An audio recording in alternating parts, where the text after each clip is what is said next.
Ay, bagaong din.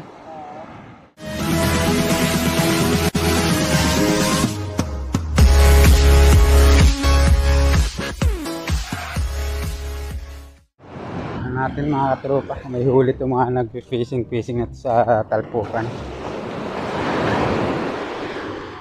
Ayan na naman si tropa, oh. Nakatungtong na naman sa batang puno. Ayan.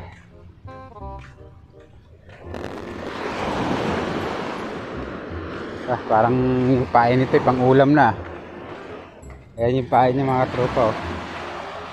Pang-ulam na lang sana yan, huwag may pain, pang-ulam mo na lang. Sarap lang upo eh. Nakakahuli kaya yan. Tingnan natin may mga fishing rod doon mga katropa. Ang dami nila ron. Nag-iisa lang dyan si tropa.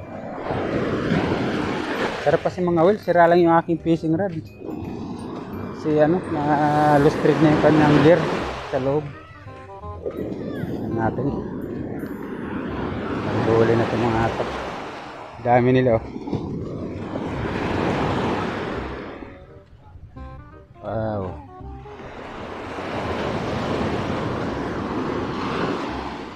May huli na busing? Ha? Oh, laki. Ay, laki na oh. Pang ulam na. Yeah. Makakarami din dyan. Ayan, yung mga makukulit, huwag kayong hawak dyan, matitinik kayo. Shout out kila kuya.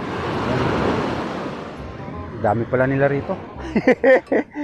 Maraming bagaong yan boss pagka ganitong malabo yung ano. Ayun. Ano yata. Ang dami nila rito mga katropa. Wow. Shout out na lang sa ating mga katropang ano, nagpi-fishing rod. Ay. Po. Pangalan po ng vlog Bungmat City po. Eh sir, taga saan po tayo sir? Taga Las Piñas pa ako dati. Aba! Napare-relocate kami sa Naik. Nandito na kayo sa Naik ngayon, sa pabahay. Sa pabahay. Yun. Pero itong mga kasama ko, taga Las Piñas pa rin. Taga Las Piñas pa rin. Pumasyal lang no? Ayun, shoutout na lang sa mga taga Las Piñas. Nandito sila ngayon sa Munting Mapino, Naik, Cavite. Yun, dami nila nagpipishing dito mga katropa pagka ganitong lalaking alon. Kaso nga lang, ingat lang dahil may sabit pagka may mga ano, may mga baso-basura. Dami nila rito oh. Ayun, nakakahuli na sila, isang piraso pa lang. Kaya lang magandang pain dito bossing, ano, hipon. Napakahigit ng hipon. Mahal nga lang. Kaso nga alam, may mga basura, ingat lang sa basura dyan pagka sumabit. Sarap mag-fishing. Natin kung makakahuli. Oh, huli. Wala. Ano pain nyo ngayon? Isda?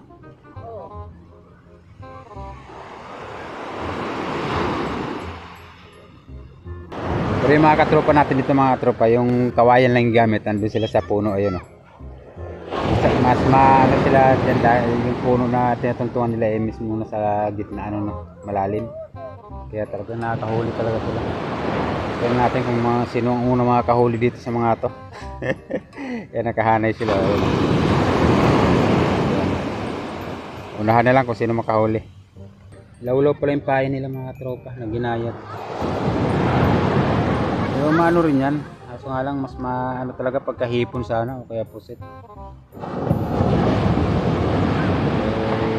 Hipon eh napakatalas sa isda.